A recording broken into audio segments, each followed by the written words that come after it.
कहानी की शुरुआत होती है जापान की एक आइलैंड पर बने कोयले की खान को देखते हैं, जहाँ बहुत सारे कोरियन मजदूरों से बिल्कुल जानवरों की तरह काम करवाया जा रहा था। और तभी एक बच्चा पत्थर के नीचे दबने से मारा जाता है, जिसे देखकर वहाँ पर सारे लोग काफी दुखी हो जाते हैं। उस बच्चे की डेड बॉडी को उसकी फैमिली को दे दिया जाता है। अब यहीं पर हमें कोरियन आदमी को देखते हैं, जिसे सारे कोरियन अपना लीडर कहते थे। यहाँ वो लीडर इन बच्चों से कहता है कि तुम तीनों को आज रात यहाँ से किसी तरह निकल कर कोरिया जाना होगा, ताकि वहाँ जाकर तुम सभी को ये बता सको कि हमारे साथ यहाँ पर कितना बुरा सलूक किया जा रहा है। तो इसी वजह से लीडर का एक आदमी उन तीनों बच्चों को गाइड करता है, जिसके बाद वो तीनों बच्चे इस आइलैंड से भागने की कोशिश करते हैं। लेकिन बदकिस्मती से एक बच्चा पकड़ा जाता है, जिसे दिखते ही दिखते गार्ड शॉट करके मार देता है, जबकि बाकी दो बच्चे समंदर तक पहुंच जाते हैं। लेकिन वो दोनों भी बच नहीं पाते, उनको भी एक शिप के जरिए पकड़ लिया जाता है। इसके फौरन बाद हमें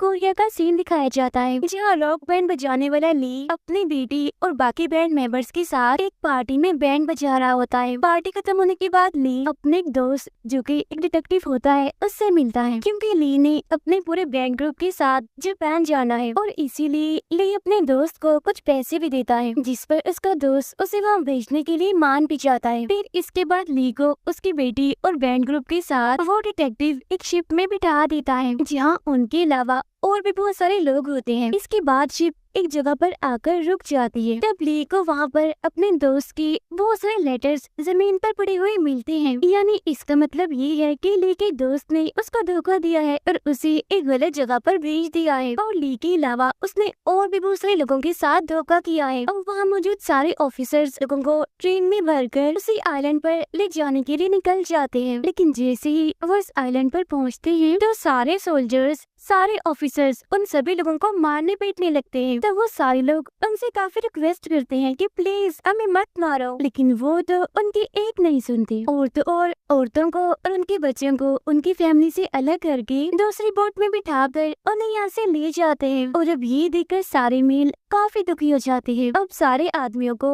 एक जगह पर ले जाकर उनका सारा सामान उनसे ले लिया जाता है। माइन कंपनी का जूनियर मैनेजर वहाँ पर आकर ली से कहता है कि चलो जापान का गीत बजाओ। इसीलिए उसके कहने पर सभी लोग उस गीत को बजाने लगते हैं। और तब इतनी ही देर में वहाँ पर सीनियर मैनेजर भी आ जाता है, जो सभी कोरिया से आए हुए लोगों से कहता है कि हम यहाँ पर आपका वेलकम करते हैं और अब से आप हमारे लिए ही काम करेंगे। अब यहाँ पर सारे लोगों को उनकी अकाउंट स्लिप दी जाती है, जिसमें उन लोगों के इस आइलैंड पर आने का खर्चा, यहाँ पर रहने का खर्चा और साथ ही इस तरह के बहुत सारे खर्चों की कीमतें लिखी गई होती है, जिनके पैसे कंपनी सारे मजदूरों की मजदूरी से काटेगी। इतने पैसे लेने के बावजूद भी उन्हें गंदा सा कीड़ों वाला खाना ही दिया जाता है, जिसके बाद सभी लोगों को माइन के अंदर भेज दिया जाता है काम करने के लिए, जहाँ काम करने के बाद सारे लोग नहाने के लिए चले जाते हैं। अब यहाँ का सुपरवाइजर, जो कि होता तो एक कोरियन है, लेकिन वो एक लड़के को मार रहा होता है। तब ये देखकर कोरियन में से एक गैंगस्टर, जिसका नाम जॉय होता है, वो उस सुपरवाइजर से लड़ने लगता है। और तब इतनी देर में माइन कंपनी का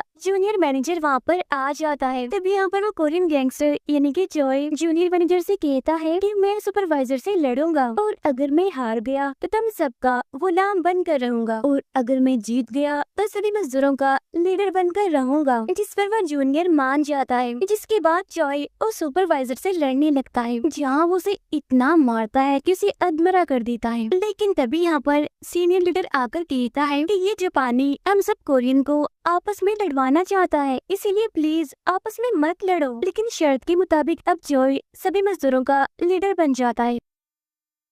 उधर सीनियर मैनेजर बहुत सारी औरतों और बाकी ऑफिसर्स के साथ खाना खा रहा होता है, जहाँ पर ली की बेटी भी होती है। और तभी सीनियर मैनेजर अपने ऑफिसर को अपना पसंदीदा गाना बजाने के लिए कहता है। तब ये सुनकर ली की बेटी कहती है कि इस गाने को तो मैंने गाया है और जो इसका म्यूजिक है वो मेरे फादर ने दिया है, लेकिन उसकी लैंग्वेज सीनियर मैनेजर को बिल्कुल भी समझ नहीं आती। तो इसीलिए एक कोरियन लड़की सीनियर मैनेजर को समझाने के लिए ली की बेटी की बात को ट्रांसलेट करती है, जिसे सुनकर और सीनियर को काफी अच्छा लगता है। इसीलिए अब ली को उसके पूरे बैंड ग्रुप के साथ सीनियर के पास ले जाया जाता है, जहाँ पर ली अपनी बेटी को देखकर काफी खुश हो जाता है। दूसरी तरफ कोरियन आर्मी बेस पर उस ऑफिसर को उस माइन के लीडर की तस्वीर देकर कहते हैं कि तुम्हें किसी तरह करके इसको उस आइलैंड से बाहर निकालना है, क्योंकि वो एक इकलौता इंसान है जो कि वहाँ के कोरियंस का लीडर है। और तब इस बात पर ये आर्मी ऑफिसर मान जाता है, इसीलिए वो खुद भी एक मजदूर बनकर उस आइलैंड के लिए निकल जाता है। उधर सीनियर मैनेजर एक पार्टी रखता है जिसमें माइन कंपनी के बाकी मेंबर्स भी आए होते हैं, और इस पार्टी में ली अपने सभी साथियों के साथ बैंड बजाकर सभी को काफी एंजॉय करवाता है। उधर गैंगस्टर जोय और बाकी मजदूर दूसरे कान में काम कर रहे होते हैं, यानी कि माइन नंबर 2 में। लेकिन तभी वहाँ पर एक हादसा हो जाता है, जहाँ कोयले से भरी एक ट्रॉली नीचे की तरफ जाने लगती है, जिसकी लपेट में आकर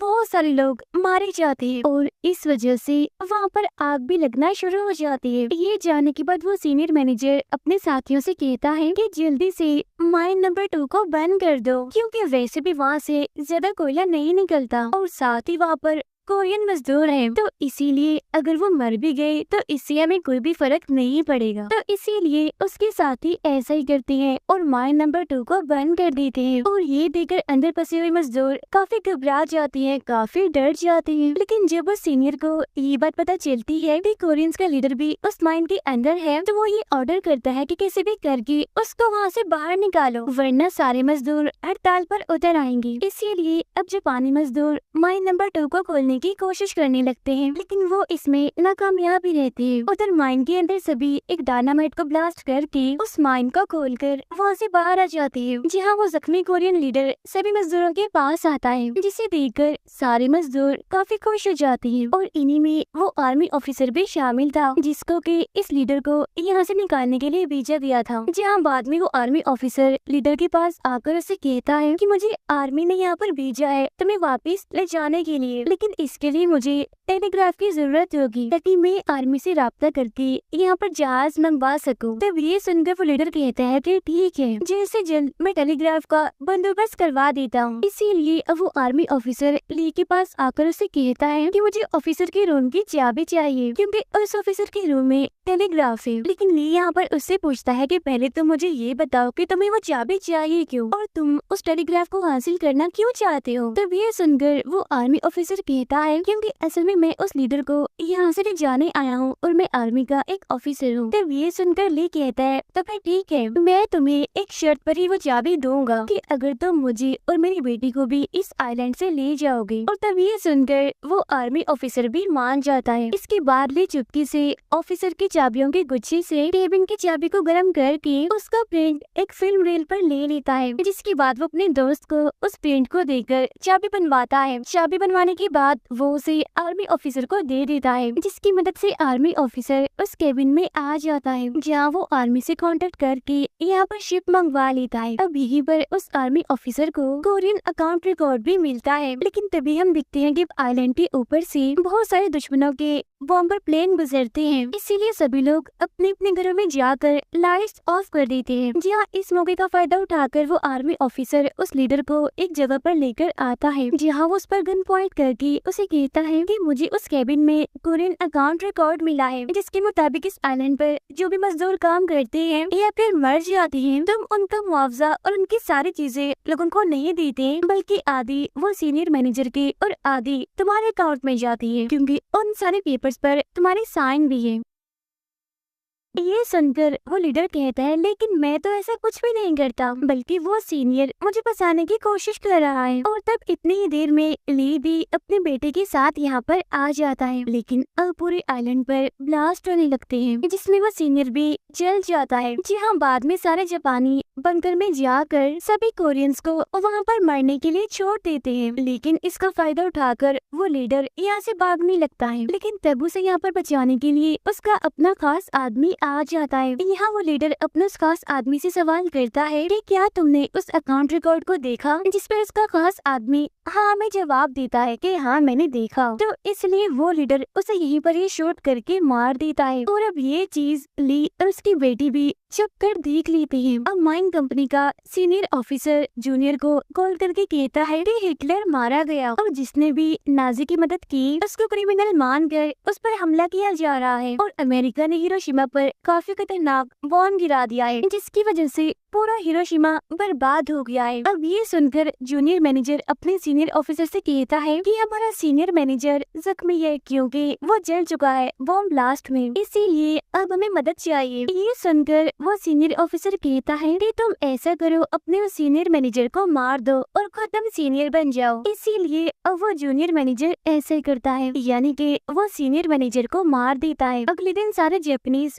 कोरियंस को भगाने के लिए धरना दे रहे होते हैं क्योंकि एक कोरियन ने जापानी बच्ची के साथ मिसबिहेव करके बाद में उसे मार दिया। लेकिन सच्चाई तो ये होती है कि उस बच्ची के साथ जबरदस्ती मिसबिहेव सुपरवाइजर ने किया था और अब अपने आप को बचाने के लिए वो सुपरवाइजर सारा इल्जाम उस गैंगस्टर यानी कि चोय पर लगा देता है। तब ये देखकर जूनियर मैनेजर सभी से कहता है कि मैं अब सभी जापानीज से वादा करता हूँ कि इसकी सजा कोरियंस को जरूर मिलेगी। इसीलिए जापानीज लोग चोय को पकड़कर ले जाते हैं। अब जूनियर मैनेजर लीडर से कहता है कि मैं तुम्हारे यहाँ से जाने का बंदोबस्त कर दूंगा, लेकिन बदले में वो आधा पैसा जो कि तुमने मजदूरों से कमाया है वो पैसे तुम्हें मुझे देने होंगे। साथ ही तुम्हें यहाँ से जाकर अमेरिकन से कहना होगा कि हम कोरियंस की काफी अच्छी से देखभाल करते हैं, उनका काफी ख्याल करते हैं, क्योंकि अगर उनको पता चल गया कि हमारा कोरियंस के साथ इतना बुरा सलूक है तो वो हमें जिंदा नहीं छोड़ेंगे, वो हमारा बुरा हाल कर देंगे। और रही बात यहाँ के कोरियंस की, मैं तो उन्हें माइन के अंदर ही दफन कर दूंगा। और तब ये सुनकर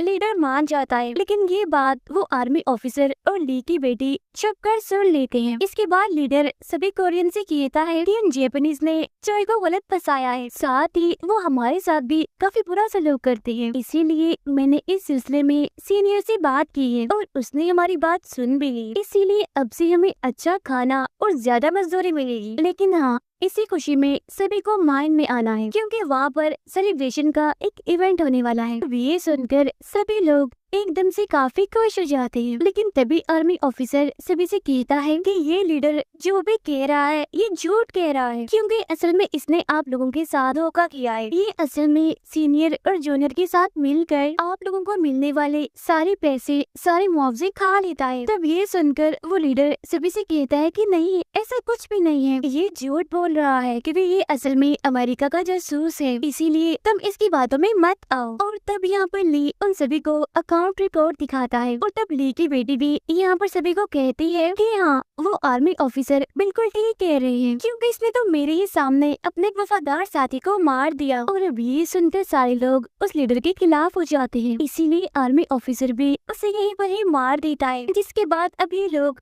चोय को भी आजाद कर देते हैं।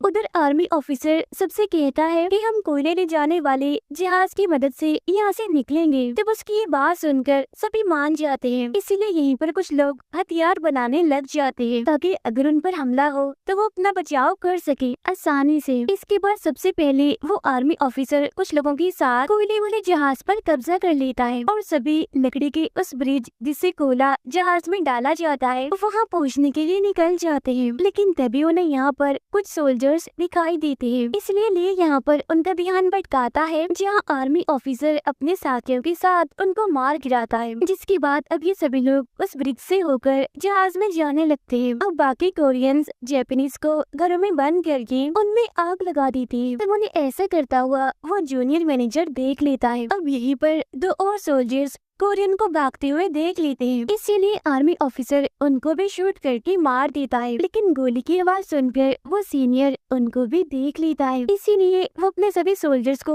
उनके पीछे भेज देता है उनको मारने के लिए। इसीलिए अब चोय उस कोरियन लड़की और अपने साथियों के साथ जापानी सोल्जर से लड़ने के लिए चला जाता है। तभी हम देखते हैं कि जिस रस्सी से सभी कोरियन लोग उतर रहे होते हैं वो रस्सी भी देखते ही देखते टूट जाती है और जापानीज के अटैक से बहुत सारे लोग मारे भी जाते जाते हैं। इसी वजह से सभी कोरियंस एक साथ ही उस ब्रिज पर चढ़ने लगते हैं, लेकिन वजन ज्यादा होने की वजह से वो ब्रिज भी टूट जाता है, जिसकी वजह से आधे लोग तो जहाज में चले जाते हैं, लेकिन आधे लोग इसी आइलैंड पर फंस जाते हैं। और अब यहाँ पर देखते ही देखते जापानीज और कोरियंस में खतरनाक लड़ाई शुरू हो जाती है। तब यहाँ अली अकेला ही उस ब्रिज को उठाने की कोशिश करता है, लेकिन उससे वो ब्रिज नहीं उठ पाता। इसीलिए अब उसकी बेटी उसकी मदद करने के लिए आती है, और अब ये देखकर सभी लोग उनकी मदद करने के लिए उस ब्रिज को उठाने लगती है। तभी यहाँ पर लड़ते हुए उस कोरियन लड़की को गोली लग जाती है, जो गोली असल में सुपरवाइजर ने चलाई होती है। इसी वजह से जोई को काफी गुस्सा आ जाता है, इसीलिए वो उस सुपरवाइजर से लड़ने जाता है, जहाँ वो उसकी गर्दन की और उसकी बॉडी की हड्डियां तोड़कर उसी बड़ी बेरहमी से मार देता है। लेकिन जब वो उस कोरियन लड़की के पास वापस आ ही रहा होता है, तो वो देखते ही देखते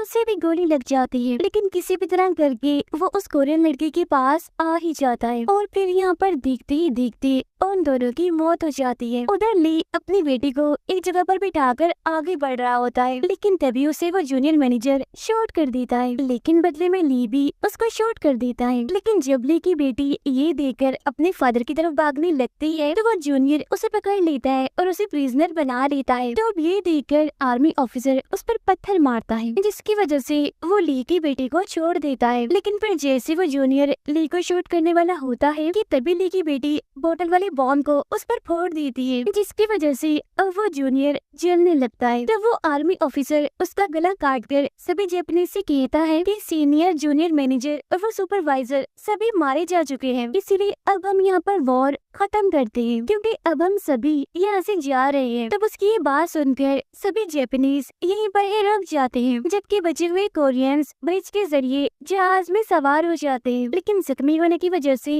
ली की हालत काफी खराब होती है, इसीलिए वो अपने आखिरी टाइम में उस आर्मी ऑफिसर से ये रिक्वेस्ट करता है कि प्लीज मेरे मरने के बाद मेरी बेटी का अच्छे से ख्याल रखना। और ये कहकर ली भी दम तोड़ देता है, जिसकी वजह से उसकी बेटी एकदम से काफी दुखी हो जाती है और टूट जाती है। लेकिन तभी उन सभी लोगों को अपने सामने एक काफी बड़ा ब्लास्ट दिखाई देता है, जो नागासाकी पर अमेरिका की बॉम्ब गिराने की वजह से हुआ था, जिसे देखकर सारे लोग काफी हैरान हो जाते हैं। जहाँ बाद में ली की बेटी को दिखाते हुए ये मूवी यहीं पर एंड हो जाती है। Thank you for watching.